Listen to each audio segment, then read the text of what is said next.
Doma Sports Talk worldwide with some news from the world of boxing. So y'all know what time it is. You ain't in a rush to get concussed. Well, let me tell you something real quick before we go over to basketball. NBA style. You know, we got the Lakers. My team and everything, right? But it's just like it's still not right. Every game we see, every game that's going down, you hear Russell Westbrook is the problem, right? And I would just tell you that anybody that thinks that's the case, look at Washington Wizards last year after Russell Westbrook and Bradley Beal figured it out. And look at his team that he had last year with the Washington Wizards. And you understand, matter of fact, the Washington Wizards with Russell last year would probably beat this Lakers team that's the way it's constructed right now. Probably even with AD, but without him for sure. And all the Lakers haven't been there. We have all these health and safety protocols going on. Westbrook, yes, he's turning the ball over, but most of them, besides the bonehead plays that you get, most of them are trying to move the ball forward, trying to do something, learning other players, trying to make these plays, because the Lakers are not going to end up being a half-court team, right? They're going to have to run, whether they're old or not, because they're not just that good at half court. They don't shoot great free throws, right?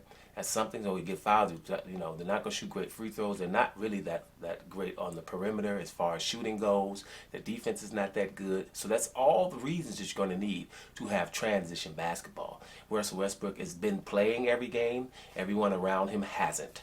So those are things that you want. He's not the reason that they are losing. He's trying to figure it out. Now, actually, I think he does a good job of it.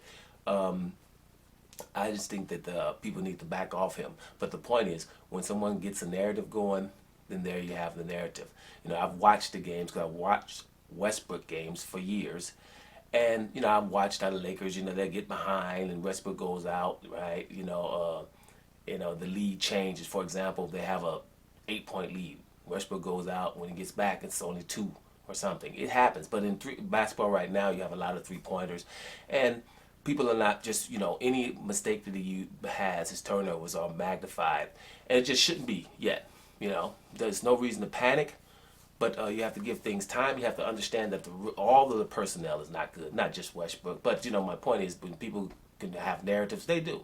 So let's move it to basketball before I, rant about that, because it's a whole lot more to say there. We got the big fight, right? As a matter of fact, it's a pay-per-view fight, heavyweight division with Louis the Real King Kong Ortiz. This man is 32-2 with 26 KOs, right? About over 40 years old, something. He's a Negro League chairman. You guys know that. And your boy Martin, right? Charles Martin. He's 28-2, right? With 25 KOs, right? This is gonna be a good fight, right? And Charles Martin, we all know he talks a good game. Charles Martin, he's supremely confident. And Charles Martin has promised he's going to knock Louis the Real King Kong Ortiz out. And matter of fact, he said somebody get knocked out either. Could be himself too, but this ain't going 12 rounds. He plans on knocking Louis the Real King Kong Ortiz out. I think that's the right attitude to have. It's definitely possible. It's not like Louis Ortiz can't be beat at all. I just like to see him in big fights. I would like to see him in major fights and championship fights, not only against Deontay Wilder. It's a few people, but I've documented that here. That's why he's a Negro League fighter, because ain't nobody in a rush to fight him. But Charles Martin has got the supreme confident thing going on, and he's even, he's not looking through Ortiz, but he's definitely looking past him a little bit. But he's saying, I'm focused on Ortiz, which I know he is. But he wants revenge on Anthony Joshua. Anthony Joshua made him look silly, right? After all that, this was after that I walk like a god, right? That's after that speech, right? So a lot of people, especially if you wasn't going for Charles Martin, you were an Anthony Joshua fan, you was, happy that he got knocked out. Now, he's a southpaw, and what did everybody say that's good against a southpaw? Straight right hands. Anthony Joshua will hit him with 2 peaches of straight right hands, and the fight is over, right?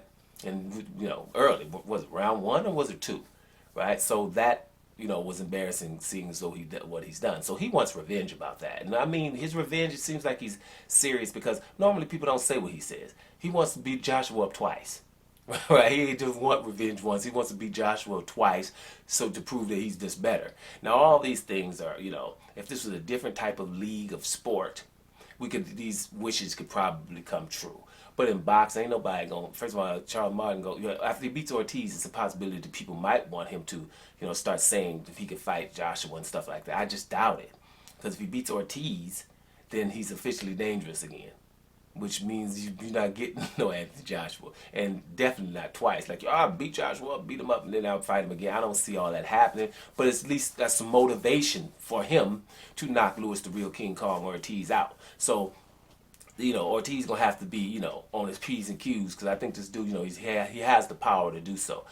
But I got Ortiz in this fight, period, right? I got Ortiz in this fight. I want him to win the fight. He's an older guy, and I want to see him, accomplish his goal of becoming the first Cuban heavyweight champion. I have Ortiz beating Tyson Fury if they fight. I have Ortiz beating Anthony Joshua if they fight. I have Ortiz beating Dillian White if they fight. The only one I think that would be a problem for Ortiz, but is Alexander Usyk would be a problem, I think, because I just got Alexander Usyk being a problem from anybody. And like, I think who it was, I think somebody just said it recently too. I think Deontay Wilder, if he had a title, I think he is an issue for Usyk, but not Ortiz, whatever. I don't want to get into that. We'll talk about that another day.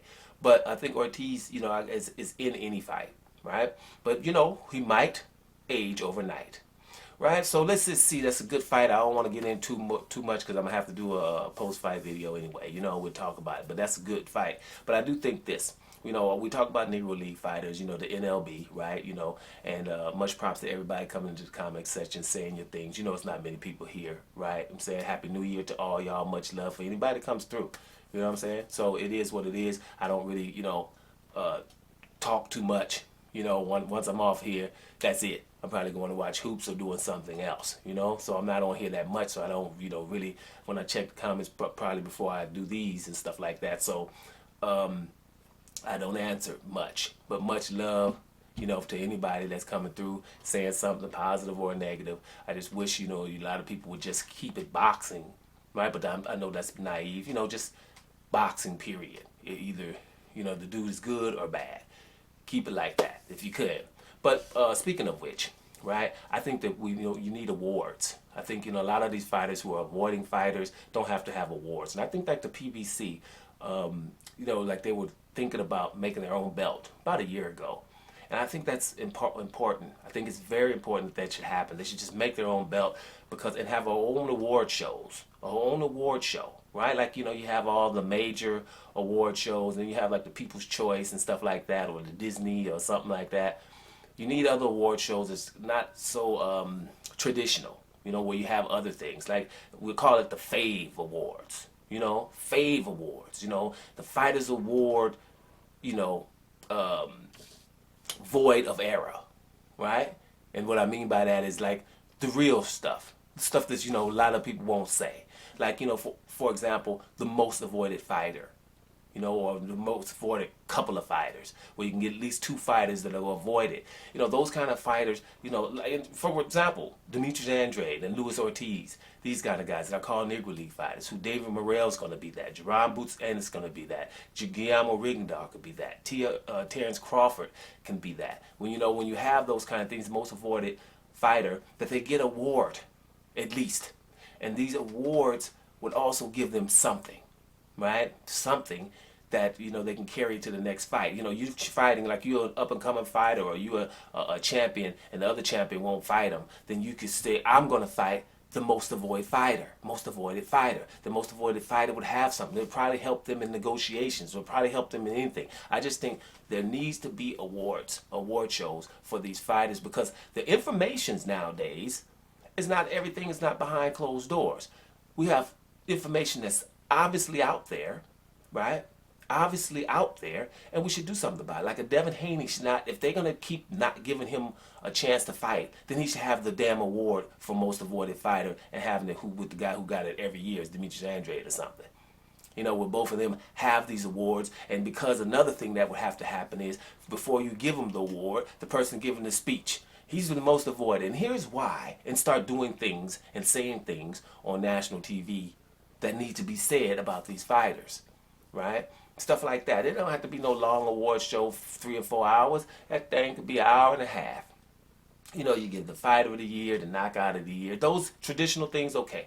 But you focus and figure out how to give awards to the fighters that we know are awesome, and that we know that these fighters that are more have a higher profile are allowed, especially by mainstream media, to avoid these fighters. You see it in everybody get dressed up and go out and get awards for things like most avoided fighter, and just let's just do it.